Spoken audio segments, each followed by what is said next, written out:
So என்ன எல்லாரும் தானே பண்ணுறாங்க, எல்லாரும் தானே சோஷியல் மீடியா ஸ்க்ரோல் பண்ணுறாங்க, நீங்களும் பண்ணாமல் பி ஏ டிஃப்ரெண்ட் பர்சன். இந்த மாதிரி வீடியோலாம் நீங்கள் பார்க்குறீங்கன்னா நீங்கள் லைஃப்பில் நெக்ஸ்ட் லெவல் போகணுன்றதுக்காக இம்ப்ரூவ் பண்ணிட்டு இருப்பீங்க. இப்போலாம் மோஸ்ட் ஆஃப் த பீப்புள் அப்படி கிடையாது. அப்புறம் உங்கள் லைஃப் அவங்க லைஃப் கூட கம்பேர் பண்ணிட்டு இருக்கீங்க. Don't affair to be different. Bro எனக்கு இந்த சோஷியல் மீடியாவில் என்ன நடக்குது, இது வைரல் ஆகுது எதுவுமே எனக்கு தெரியாது.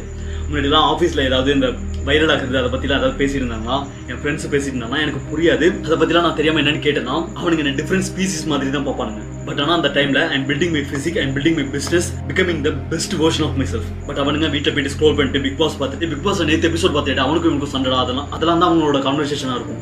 Completely useless. அது மட்டும் இல்லாமல் இந்த இன்ஸ்டாகிராம்ல ஸ்க்ரோல் பண்ணுறது, ஆஃப் நியூட் பிக்சர்ஸ் பார்க்குறது, வீடியோ பார்க்குறது, இதெல்லாம் ஹைலி அடிக்டிவ் திங்ஸ். இதனால உங்களோட டைம், எனர்ஜி, மணி எல்லாமே வேஸ்ட் ஆகும். ஏதாவது பண்ணி நெக்ஸ்ட் லெவல் போக முடியாது, அதுக்கு ஆக்ஷன் எடுக்க முடியாது, அதுக்கான மோட்டிவேஷன் இருக்காது. பிகாஸ் நீங்கள் எதில் ஈஸி ப்ரெஷர் கிடைக்குதோ அதை சேஸ் பண்ண ஸ்டார்ட் பண்ணிடுவீங்க. நீங்கள் லைஃப்பில் நெக்ஸ்ட் லெவல் போகணும்னா லாங் டேர்ம் ப்ரெஷரில் ஃபோக்கஸ் பண்ணணும். ஸோ நீங்களே சூஸ் பண்ணிக்கோங்க விச் சைட் யூ ஆர்ன்றது.